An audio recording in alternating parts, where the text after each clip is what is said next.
Namaste, friends. Welcome back to our weekly update on tax and corporate laws, where we break down the most important legal developments in a simple and engaging way.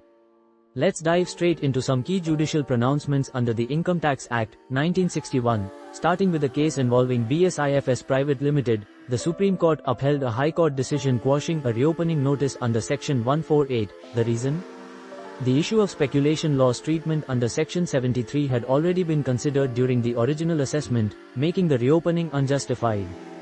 This ruling reinforces that reassessments cannot be done arbitrarily. Next, in the case of Palan Shapurji mystery, the Mumbai Tribunal emphasized that for Section 145, an accounting method must reflect real income.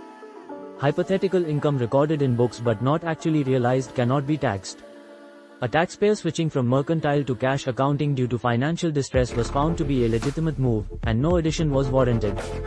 Meanwhile, the Kolkata High Court ruled in favor of the taxpayer in the case of Swankumar T. Jaju. Here, the taxpayer had claimed exemption under Section 1038 for long-term capital gains from share sales. The assessing officer disallowed it, arguing the stocks were part of a bogus penny stock scheme. However, since the shares were genuinely purchased for long-term investment and weren't flagged in official reports, the court ruled in favor of the taxpayer, overturning the disallowance. Another significant ruling came from the Hyderabad Tribunal in the case of Canara Securities Limited.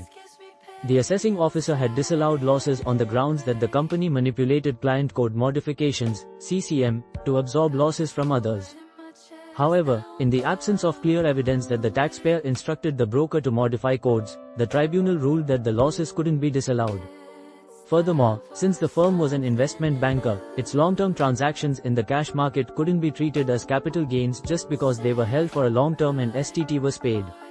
Moving to GST law, the Madras High Court set aside an assessment order due to improper service of notice under Section 169(1) of the CGST Act. This ruling reinforces the importance of following due process in tax assessments. Meanwhile, the Patna High Court addressed a case where a taxpayer filed a writ petition while waiting for the constitution of the appellate tribunal. Since the tribunal's formation was imminent, the court directed the petitioner to withdraw the case and approach the appropriate authority later. Over in Gujarat, the High Court ruled that GST paid on notice pay recovery, collected from employees leaving before their contractual period, was not taxable, aligning with a recent government circular.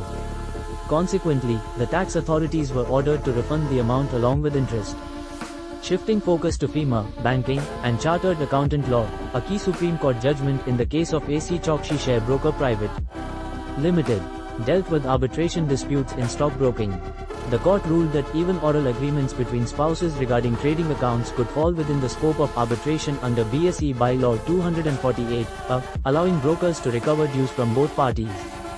Finally, an important decision by the Delhi High Court in the case of M. Joseph Louis Aloysius vs. ICAI addressed the issue of whether a chartered accountant issuing dishonored checks amounts to other misconduct. Under Section 22 read with Section 21A of the Chartered Accountants Act, 1949, the court ruled that such matters must be analyzed case by case. Since the Board of Discipline, BOD, had failed to explain how merely dishonoring a check constituted misconduct, the matter was remanded back to the appellate authority of ICAI for reconsideration. That wraps up this week's tax and corporate law updates. We hope you found these insights useful. If you did, don't forget to like, share, and subscribe for more such updates.